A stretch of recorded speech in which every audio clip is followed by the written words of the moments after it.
So the Indianapolis Colts might be getting Jonathan Taylor back this week. Said he's going to practice. He might play. I don't like the whole he might play thing. He's being valued. This given cost here is a 24 late first and a 25 first. So we're going to talk about, what do you think about this? Should it be higher, lower, accurate? And most importantly, tell me why. Yeah, I think the value is accurate in some leagues. I think some owners will want this value, and I think this is a fair value to ask for. But I think at this point, with the situation going on with Jonathan Taylor, with the Indianapolis Colts, with the lingering ankle injury, just everything that's going on, we haven't even seen him on the practice field yet because the Colts canceled practice today. I mean, there's a lot of unknown there, and unknown scares people. So I think right now, while this is a fair price to ask for, I think you can get Jonathan Taylor cheaper. I think there's a much more accessible price point right now for him. I think some places, if he's on a team that has not had a great start to the season and is starting to look towards next year already, which is very possible considering, he started the first 4 games on the pup, they might be willing to move him, for straight up mid first, early first. Maybe they need a second on top or something like that, or they probably want a player thrown in there as well. I don't think you need to add too much for some of those teams, but I think in most cases you're going to have to look about this kind of value. I think once he gets back on the field, we're going to have the production we've always seen. I mean, Jonathan Taylor, he's been a top running back, every single season. Last year, he was running back 17 in points per game, but that offense really struggled. The 2 years before that, running back 1 in points per game in 2021 and his rookie season, number 8. So very, very productive, only in his 4th year of his career. I don't know about the contract, but I still like Jonathan Taylor in a world where it's hard to find really good running backs. And because of that, I am willing to move players. Like if I need a running back, I'm willing to move Zay Flowers, assuming he's probably my wide receiver 4 or 5.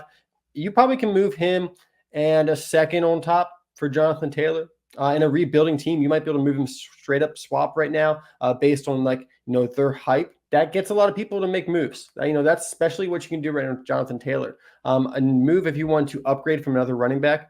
Brian Robinson in a first-round pick, I think, gets you Jonathan Taylor in most situations, especially with how Brian Robinson starts the season. And I think you're getting a much better running back with about the same longevity. And give me Jonathan Taylor if he's on the field. The question is he going to go on the field? I don't have a crystal ball, so I can't tell you that for sure. He's not someone I'm going out and acquiring right now, but I think this is a fair price. I hate trying to acquire running backs in season. Jonathan Taylor could be, if you look at what the Colts have done, the good thing is if you were the Jonathan Taylor manager, you roster him, no one has really separated themselves in the Colts backfield. Zach Moss hasn't done anything. I believe Deion Jackson was released, if memory serves me correct. And Trey Sermon is there now. He's still not doing much. We got Jake Funk there. Evan Hall has been hurt and not really doing much. So no one's really separated themselves. So I don't think Jonathan Taylor is going to get traded. I wouldn't want to trade Jonathan Taylor away. He's a hold for me personally.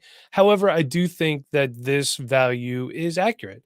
And the fact of the matter is, if you want premium players, you have to pay a premium price. This is just how it works. I think your buy low window on Jonathan Taylor was probably right at the beginning of the season.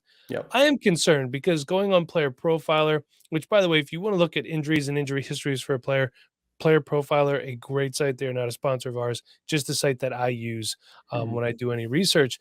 But we got ankle issues going back to 2020. It was only one injury report, but still. Then we got the knee in 21. Rolled ankle. He missed 3 games in 2022. And then a high ankle sprain later on that season. And this year it was listed as ankle pain / discomfort, but they're not going to put / contract dispute on Player Profiler as well. So look, what he does when he's on the field. You got to hold, just kind of like Cooper Kupp. You've waited this long. You're going to keep waiting. But if you were going to try to acquire him, I like Brian Robinson in a first. He was one of the guys I'm thinking about. He's starting out hot right now. He has kind of made Antonio Gibson irrelevant. Well, Antonio Gibson and his fumbling issues have made himself relevant. But what do you think? I wanted to ask you, if there are guys that you don't believe in long-term, like Kyron Williams and DeAndre Swift, how would you feel about pairing guys like that with a pick to acquire a player like Jonathan Taylor? Oh my gosh. Would you be okay with that? Or if you're a competing team, would you rather just roll the dice with Kyron and DeAndre right now? Oh no, I'd Kyron especially, Kyron Williams in a first round pick, I would do any day. I'm not a big believer in Kyron Williams. I do understand he has the role there, but I don't think he's going to keep it past this year if he gets to agree. hold on to it throughout the year. I mean, if it's only costs a first round pick or maybe a first and a second and Kyron Williams to go get Jonathan Taylor, I don't even hate that. Maybe because you might be able to do that like a week in, as long as he doesn't go off his first game. If he just gets out there and looks somewhat healthy, you might still be able to do a deal like that. The other running back you mentioned, DeAndre Swift, and a first round pick. I'm not a huge fan of DeAndre Swift, but his production the last 2 weeks, I'm a bit more hesitant to do that and roll the dice on someone like Jonathan Taylor. I'd probably rather keep my first and hold on to DeAndre Swift. Yeah, DeAndre Swift has solidified himself as the lead back in the Yeah, Eagles rotation. impressive. And, I really thought that it was going to be a much more fluid situation, but injuries popped up, and apparently Rashad Penny is awful because he can't get That's what we've been told. So let's move on. Let's talk about Jaylen Waddle. So his given cost right now, 2 mid-24 firsts. Nate, what are you feeling here? Yeah, I think this is a very fair, accurate cost for Jaylen Waddle. But like once again, and I know why Bob did this. Bob did this on purpose because we'd actually talked about this on a video that we did like the other night. Yeah, Jaylen Waddle, another player who has a good price point right now. So far this year, really has not gone off. Mike, sorry, I know this is on your notes, but I'm stealing. He's wide receiver 56 on the season so far. That's not impressive. We were drafting Jaylen Waddle as a top 10 dynasty wide receiver. I know he's come off these, great years where he's been a wide receiver 1 already in his career. But if you can find some of those panic selling, you might not be able to move a first round pick and second round pick for Jaylen Waddle, because if you're moving picks, you're going to have to move two first round picks to someone to get off of Jaylen Waddle. But you can probably move a player and a first and access Jaylen Waddle now easier than you were before. Players that I would give up for Jaylen Waddle right now, Christian Watson in a first. I think that's a deal that you can make, especially with how Jordan Love has looked recently. I like that. And I'm personally not a huge believer in the longevity of high-level production of Christian Watson. And I think, that offense is good. I think he's going to have some really big games, but I think they're going to spread the ball around that offense. Romeo Doubs has looked really good this season so far. Jaden Reed, of course. Luke Musgrave. There's a lot of mouths to feed there. So I don't know if Christian Watson can have that high-level consistent production. Give me Jaylen Waddle. I mean, I'm willing to tier up to Jaylen Waddle right now. I think there's a couple of different wide receivers kind of around that territory you can pair with the first and go get Jaylen Waddle, who's bound to blow up any week now. Like this buy window could be shut Sunday afternoon because this Miami offense just is nonstop right now. What about if somebody said to you, I'll give you Jaylen Waddle, I want Puka Nacua straight up? Because Puka Nacua currently the wide receiver 4. I mean, would you do that deal? Look at where you drafted Puka Nacua. I mean, he's producing right now. We all keep saying he's the next Travis Fulgham. What about when Cooper Kupp comes back? I mean, maybe it continues. It's going to continue on some level. Nacua is talented. I don't know if he's the next Amon-Ra St. Brown, or if he's, just a bit lower than that. But he's been very productive. I don't know what it's going to look like when Kupp comes back, but he's still going to be relevant. He's still going to be someone that's going to be in fantasy lineups, that's for sure. If someone wanted to trade Puka for Jaylen Waddle, I would absolutely do that deal. Take the Jaylen Waddle side, and I'll put a second on top of Puka as well. No problem, no questions asked. I don't know how realistic that deal is always going to be, but there are leagues. This is the thing, trade values are determined by your league and the people who have the players that you want to go after. Because I would value a player quite differently than you might value a player, Mike. And if he's on my team or if he's on your team, it's going to take a lot more or a lot less to trade for him. So it really comes down to the owner, comes down to the league, what other trades have been made to kind of set the market. It's what you got to really get into when you're looking to make a trade. Sometimes I've been hesitant to make trades too because I didn't want to deal with the backlash in the comments. You're managing your team, do what you feel is best. But I feel like this value is pretty accurate. I think now's the time to get him cheaper. Like I said, like you had plucked from my notes here, Nate. Wide receiver 56 on the year. These things are important because, hey, look, you go to Fantasy Pros, you go to Stat Leaders, you can point out, oh, yeah, I know, blah, blah, blah. And look, some people fall for this stuff. You only have to sell to one person in the league, and that's the manager of this. There's guys that I would gladly move, like Nico Collins is wide receiver 7 right now. If you don't believe in Tank Dell long-term going back to the Texans, Cortland Sutton's doing pretty good. I love Christian Kirk. I would move Christian Kirk and add something to get Jaylen Waddle. Guys like that, I would definitely move on from. But again, if you want to, make trades for premium players, you have to pay premium prices. So definitely people want to panic selling Jaylen Waddle. He's all mine. Now here, let's move on to a guy who I was not very high on heading into the season, Nate, but he's playing pretty well for a team that we thought was going to be worse than what they really are. That's Yeah. Michael Wilson of the Arizona Cardinals. So the given cost that we have here is a mid 24 second and a mid 24 third. I think we're going to agree on this. I would think about paying this for Michael Wilson, but I think once again, I think the cost is lower because where people drafted Michael Wilson was not in the second round. If they drafted him in the second round, then this is the cost because they're not going to trade Michael Wilson, who's looked good, for another second round pick. But if you go to the history and you see that they picked up Michael Wilson with the 310, with maybe the 403 or something like that, then they might just take a straight up second, especially depending on if they're rebuilding, they're contending, how they personally feel about Michael Wilson. Not everyone who drafted Michael Wilson is a Michael Wilson fan. Sometimes they're just looking at what the ADP says on the sleeper board, and they pick up Michael Wilson because he's the next best guy or he's the next best wide receiver available. Not everyone's in love with Michael Wilson who has them on his team right now. So go out there, you can probably throw a straight up second for Michael Wilson. And I'm willing to do that because, despite it being really only one breakout game that we've seen so far, Michael Wilson already the wide receiver 32. That Cardinals offense is looking pretty good. Now, am I going to trade my own second for Michael Wilson? No, but I think value-wise, that is pretty good value. Like a late second, early third, I think is where I'd put Michael Wilson's value right now. I think personally, if I have a second to move, I'm going after different players, not Michael Wilson. He's not the cream of the crop for what value I can get with second round picks. Maybe a 25 second if, I'm a fan of Michael Wilson. I need the wide receiver room. But otherwise, probably looking at a player to go after Michael Wilson. If you're a rebuilding team, maybe Jacoby Myers, give someone similar production, but you get younger. So Rashid Shaheed's still pretty popular, even though he hasn't really done too much this year. So maybe Rashid Shaheed you can throw around there. Maybe Rashid Shaheed in a third. That's an easy deal, hopefully, to make. I think Michael Wilson is talented, and he's a third-round pick, he's a day 2 pick. We love that. So I'm willing to get into Michael Wilson, not for straight up second, but I think for about that value, early third, not bad. I'm going to go lower. I'm not the biggest Michael Wilson fan. I think the Arizona Cardinals, they could be a mirage right now. They're being productive offensively, even though they're 1-2. They did beat the Dallas Cowboys, in case anyone's wondering. But to me, Michael Wilson is a guy that teams go away from when they start to get better because they could see that that's a position they could upgrade at. From what I remember, he wasn't the best separator.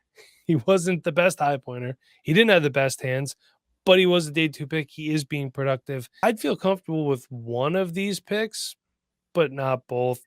And if I'm making this trade because I want the depth, I would look somewhere else first. But if I'm a big Michael Wilson fan and I couldn't draft him, I'm always trying to trade someone else's pick first, not my own, unless I think that pick is going to be worse than mine. I made a trade with Zach the other day, and I traded Bob's pick away because I thought Bob would have a better pick than I would in that particular league, trying to maximize my value out of it. So let's dive right back into it and let's talk about the aforementioned CJ Stroud. So right now his given cost is a mid 24 first and a mid 25 first. By the way, 6 touchdowns, no interceptions for CJ Stroud. Impressive. So far. Been a starter from day 1, which I'm always a little hesitant on starting rookie quarterbacks right off the rip, especially for the Houston Texans. We've seen that be not a good thing before. However, CJ Stroud looking really, really good. Is he breaking the curse of the Ohio State quarterback? I don't know. Tell me what you think. Higher, lower, accurate, go. This is an accurate price to acquire CJ Stroud. I think in some leagues, you might have to pay more than 2 firsts. You might have to pay 2 24 firsts to get CJ Stroud because the thing is, CJ Stroud right now is productive and he's young. So he's checking both boxes. He's working for contenders. He's working for rebuilding teams. Everyone's excited about CJ Stroud right now. That offense looks productive. It is productive in fantasy. CJ Stroud, really impressive so far this year. He's already thrown for 1,200 yards. And like you said, no interception so far. He's not just dinking dunking. He's got 8 yards per attempt, which is pretty high up there in the league. He's only behind Tua, Brock Purdy, and he's number 3 yards per attempt. That's impressive. Very impressive to still not throw any interceptions with, that many shots downfield. He's getting some good yak out of his players. But Nico Collins right now averaging almost 20 yards per catch. I mean, he's unlocking every aspect of the field. He looks poised. This team is expected to get better. They have some draft capital. They got a lot of young players, and this is a team on the rise. So I'm excited about CJ Stroud. If I need a quarterback, I'm willing to pay this because I think CJ Stroud's going to be solidifying himself, as a top 12 quarterback because he's got that kind of production already. You love to see that out of a rookie. This situation is going to get better. Give me CJ Stroud for 2 firsts. I might also like to package. I always like to, instead of giving away 2 firsts in a row, I like to have my first round picks, Mike. That's why I play the game. I like the draft. I get it. Yeah. So I like to package a player at a first round pick, tier up. Kenny Pickett in a first for CJ Stroud right now. You might be able to get it done cheaper, but I think I'd pay up to that. Daniel Jones in a first for CJ Stroud. I would do that. Not after last night's game, man. I mean, fantasy-wise, he's still productive. So you might be able to sell that. You might be able to flip him. I love CJ Stroud. Was a big fan of him coming into the draft. Had him graded out, tied with my quarterback 1. I'm all about it now. I have him everywhere, so. Daniel Jones getting the 2020 Carson Wentz treatment up there in East Rutherford. But you know what? For me, I think this is accurate, and this is what you're going to pay to get a competent starting fantasy quarterback. But listen, like I said, 6 touchdowns, no interceptions through 4 games on a rookie that's supposed to be a bad team. Let's be realistic here. That wide receiver core, while it's playing good, it could be better. And it will get better over the years too, which to me means CJ Stroud gets better as well. Give me this trade right now. Let me lock up my quarterback 1, or if CJ Stroud is going into the next few years as my quarterback 2 because you have a better option. Like, can you imagine right now in the future if you have CJ Stroud paired with like a Jalen Hurts, a Lamar Jackson, a Justin Herbert, a guy that you know is going to be the guy for a while, you're set. Yes. Now, don't let that discourage you from drafting quarterbacks. You always want to take quarterbacks. For example, I have a bunch of I have a lot of Justin Herbert, him being on a bye week. And so I'm like, okay, well, I'll move Jared Goff up and Kenny Pickett into the super flex spot. Nope, can't do that because he's out. So luckily I have a lot of Sam Howell shares everywhere. I got him late, plucking him off taxi squad off my benches. So it's always important to keep drafting quarterbacks because in super flex leagues, we found going into week 5, if you have 3, you might only have none. Yeah, and speaking of having 3 quarterbacks, a lot of teams that have CJ Stroud likely have him as a quarterback 3 because they weren't expecting immediate production. So that means, he might be accessible where you can do this tier up because maybe someone would rather have that first round pick and just kind of tier down their quarterback 3, or maybe they consider it a lateral move, really. It's time to go buy CJ Stroud. There's not probably too much longer. This is probably about his ceiling value-wise 2 firsts. I don't think we'll get to the point where he's 3 firsts. So you kind of are buying, at not at a great value. You're definitely paying up now, but I think it's still worth it if you need a quarterback. So let's move on to our next one. We got Alvin Kamara. He's back. He's a target hog. Again, we knew that was going to happen. So this given cost is a late 24 first. Listen, before you talk about it, his first game back, he had a very Alvin Kamara-esque rushing line, 11 carries, 51 yards and no touchdowns, 13 catches, 33 yards and no touchdowns. So racking up the PPR points. But Nate, what do you think about this cost right here? Yeah, I'm good with this cost. This is kind of the standard, hey, I'm a contending team. I need to buy a running back in season for my late first round pick. They're not going to offer me a lot of, dynasty long-term value after the next year or 2, but they're going to give me a ton of production the rest of this season. Alvin Kamara checks that entire box. That's what we got here. It's pretty straightforward. Now, if you can pick him up without moving your late first, I always like to keep my firsts. Right now, checking on Keep Trade Cut, he's still pretty low despite having a pretty good weekend. Just because I think a lot of people are just out on him because he's 28 years old, and I understand it. He's probably a 1-year rental, maybe 2 years of starting ability. But you can move him right now for Aaron Jones. I'd rather have Alvin Kamara than Aaron Jones, to be quite honest. There's just less mouths to feed on the Saints offense. Roschon Johnson, if I'm a contending team, I'll move Roschon Johnson for Alvin Kamara. And if I'm a rebuilding team, I'll probably take that deal. Exactly. Yeah. So I think that's a deal you can make, and you might be able to get him for an early second. You might be able to get Alvin Kamara for an early second. That would be where I'd start if I'm going after Alvin Kamara in any league. I think a late first gets it done everywhere. I think an early second is what you try to get in there with and see if that works. He's got 13 catches last game. That's crazy. And it's not going to happen every week, but he's going to have the production. He dominated that backfield. Kendre Miller barely got any touches. I mean, it was Alvin Kamara's show. And it was, of course, because Derek Carr was injured, but it's always the Alvin Kamara show whenever he's on the field. Exactly. We know he's productive. To me, Alvin Kamara might be a guy like Austin Eckler where I'm okay with trading for him and letting him die on my roster because he is always going to give you something. He might be a spot flex start, something like that. Austin Eckler, please also come back from injury, but he's going to be a PPR machine. So I think this is accurate. You should have also bought when we told you to. You might have been able to get him a little cheaper, but hey, that's all in the past. Also, he's not every game's going to be like that abysmal contest versus the Bucks. I'm all about this. This is a move that you have to make if you want to contend, to be honest with you. And go 0 RB because drafting running backs really just ain't working out. But let's talk about one last running back before we head out. The RB1, and I think he might finish the season as the RB1, barring any injuries. It's Christian McCaffrey. So everyone wants elite running back production. How are we going to get this elite player on our roster? How can we pry him away from somebody who might be a contender? We don't know. Nate, how are you acquiring Christian McCaffrey? Right now, you have to hope he's on a team that doesn't need points, because that's about the only way you're going to acquire him. You can go to a team right now that's contending, and unless you're offering 3 firsts for Christian McCaffrey, it's not going to happen most likely. There's no reason to move off of him when he's scoring 40, 50 points sometimes and constantly giving you 20-plus points. He is the bona fide RB1, just fantasy-wise, until he's not. He's kind of like the Travis Kelce. As long as he's healthy and on the field, he's basically unstoppable and a cheat code for your team. You have to find a team that doesn't need Christian McCaffrey, which, believe it or not, there are teams out there that don't need Christian McCaffrey that still have him on their roster. That happens everywhere. Maybe not in your league, and that's unfortunate. There's just players you're just not going to be able to trade for. Christian McCaffrey, if he's on a contending team, you're going to have to give, Jamar Chase or Justin Jefferson to get him from them. So you go to a team that is rebuilding, looking towards next year, maybe on the fence, and if you offer them a nice enough deal for Christian McCaffrey, they're willing to take that step. What you're expecting to pay? Breece Hall plus, possibly.